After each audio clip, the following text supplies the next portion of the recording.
TTN94 지속가능성 추구. 세계은행 개혁이 필요하다. 저소득국가 자금 조달은 하늘 별 따기.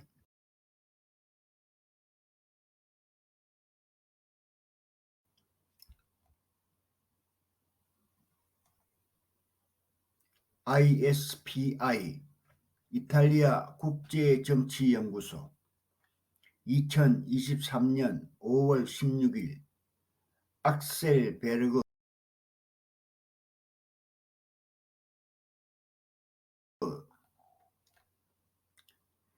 2023년은 지속가능한 발전을 위한 아젠다 2030 실현을 위한 중요한 해이다. 올해 9월 국제사회는 SDG 정상회의를 통해 지속가능한 개발 목표를 달성하기 위한 고위급 정치적 조치를 검토하고 합의할 것이다. 2015년 유엔에서 출범한 어제의 중간 지점에 와 있지만 2030년까지는 목표를 달성하지 못하고 있다.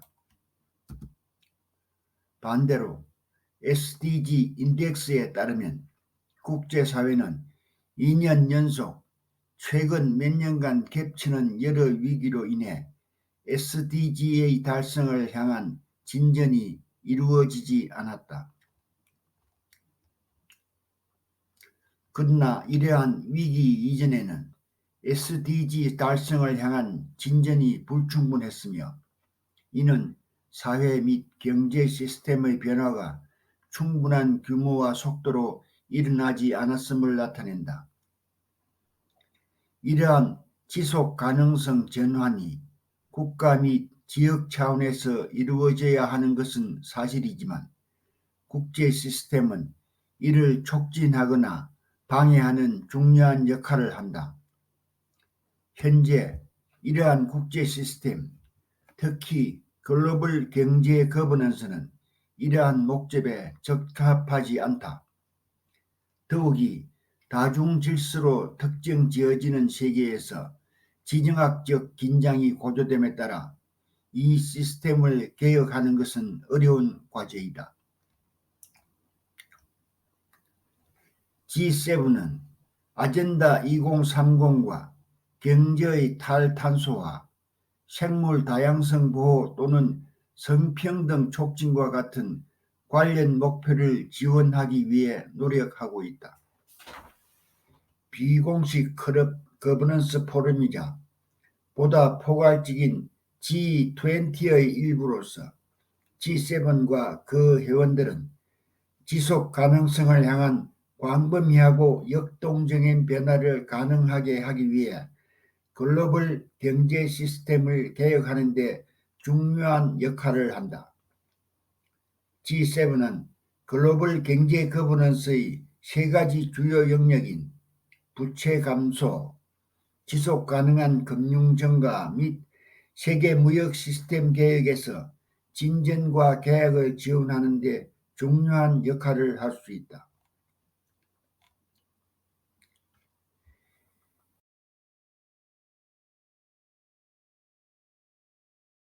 지금까지 저소득 국가에 사용할 수 있는 자금 조달 없음. 적절한 자금 조달 없이는 SDG를 달성할 수 없다.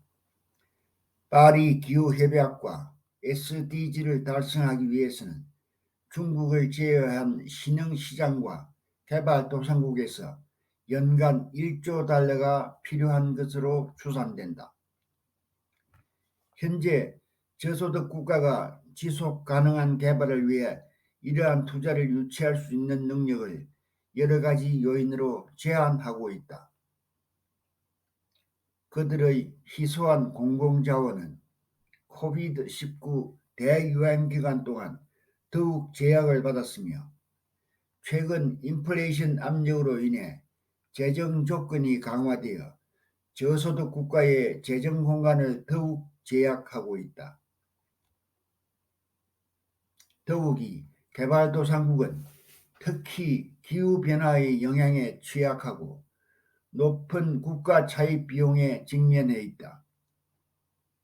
그 결과 61개국이 부채 공경에 취약하며 8천억 달러 이상의 부채 구조조정이 필요할 것이다. G7은 특히 개발도상국에서 가장 많은 부채를 보유하고 있는 민간 채권자를 포함하기 때문에 부채 구조조정을 촉진하는 데 중요한 역할을 한다. 또한 G7은 DSS를 넘어 부채 처리를 위한 G20 공동 프레임워크의 더 나은 구현과 확장을 추진해야 한다. 무엇보다도 G7은 더 많은 투명성, IMF와 세계은행의 부채 지속 가능성 분석에 기후 및 지속 가능성 위험을 더 체계적으로 포함하고 공동 프레임워크에서 중간소득 국가에 대한 더 나은 범위를 제공하며 부채 구조조정 및 부채 탕감에서 민간 채권자를 포함하도록 추진해야 한다.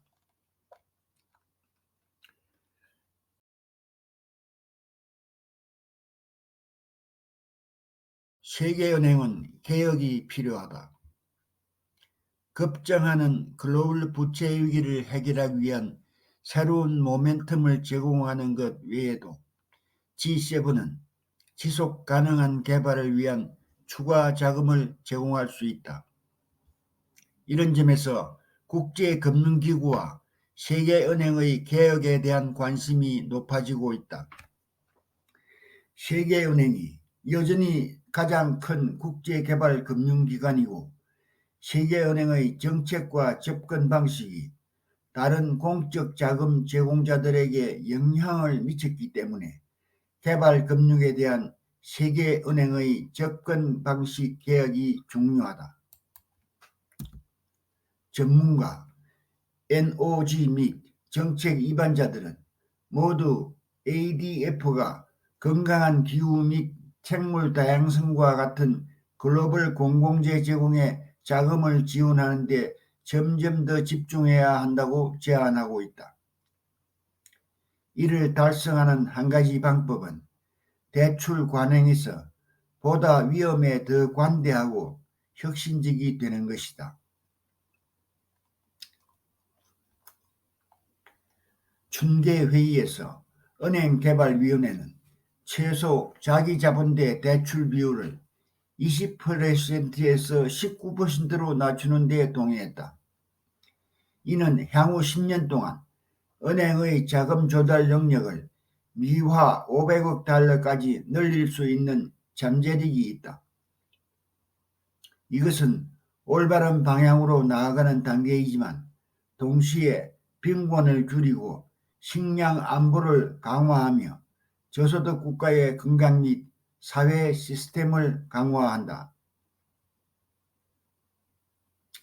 세계은행의 주요 주주인 G7 국가는 은행의 대차 대조표를 더 잘 활용하여 은행의 진화 로드맵을 구현하기 위한 추가 추진력을 제공해야 하며 상당한 자본 증자를 주저하지 않아야 한다. WTO에서 개발도상국에 협상력을 제공한다. 마지막으로 지속 가능한 개발로 전환하는 글로벌 상거래에 대한 새로운 규칙이 필요하다. 세계무역기구는 모든 도전에도 불구하고 세계무역과 투자를 관장하는 핵심 다자간 기구로 남아있다. 2022년 마지막 강요회에서 WTO 회원국은 SDG 14 수중생명에 직접적으로 기여하는 보조금에 관한 협정에 대한 협상을 결론지었다. 또한 다양한 WTO 회원국은 2017년 전자상거래, 중소기업, 서비스 국내 규제, 무역 및 젠더, 개발을 위한 투자 촉진과 같은 문제에 대해 소위 공동성명 이니셔티브를 시작했다. 이러한 협상은 다자간 방식으로 진행되며 이는 WTO 회원국의 하위 그룹만이 적극적으로 협상하고 있음을 의미한다. 일부 G20 회원국, 특히 인도와 남아프리카 공화국은 원칙적으로 다자간 합의에 반대하지만 다른 개발도상국은 보다 실질적인 문제에 직면해 있다. G7 국가들은 다양한 다자간 협상 트랙에서 효과적으로 협상할 수 있는 개발도상국의 역량과 이러한 협정을 이행할 수 있는 역량을 강화함으로써 복수자 간 협상을 지원해야 한다. 이런 점에서 투자 촉진에 관한 협상은 다른 다자간 트랙에 대한 흥미로운 청사진을 제공한다. IFD 협정은 지속 가능성에 대한 전체장, 특별하고 차별적인 대우에 대한 포괄적인 섹션을 특징으로 하며 협정 이행을 지원하기 위해 개발도상국의 기술 지원 및 역량 구축 요구를 식별하기 위한 제도적 구조를 확립한다. G7 회원국은 개도국이 다자간 협상을 최대한 활용하고 이를 지속 가능한 개발 의제에 맞출 수 있도록 정치적, 기술적 지원을 제공해야 한다. 위의 세 가지 예는 G7이 아젠다 2030 및 SDG 달성 목표에 따라 글로벌 경제 거버넌스의 개혁을 촉진하는 데 계속해서 중요한 역할을 수행하고 있음을 보여준다. 그러나 G7 이니셔티브는 보다 포괄적이고 강력한 포럼인 G20 절차에 정확히 포함되어야 한다. G20는 아젠다 2030과 SDG를 의장국으로 하는 글로벌 사우스 4개국, 2022년 인도네시아, 2023년 인도, 2024년 브라질, 2025년 남아공이 주도하고 있다. 이는 G7 국가가 개혁 이니셔티브를 G20를 의장으로 하는 신흥국의 의자와 일치시킬 수 있는 독특한 기회이자 사실상 전제 조건을 제공한다.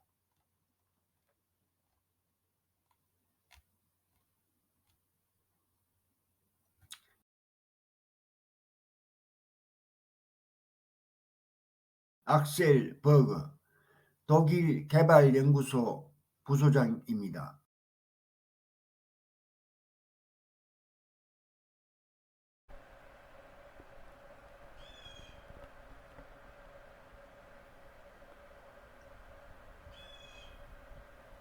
안녕하세요.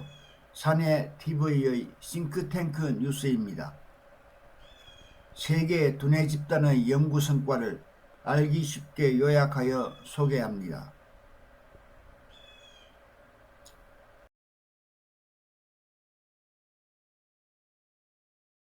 요약 정리 TTN 박종귀 박사 산하이TV@gmail.com 시청해 주셔서 고맙습니다.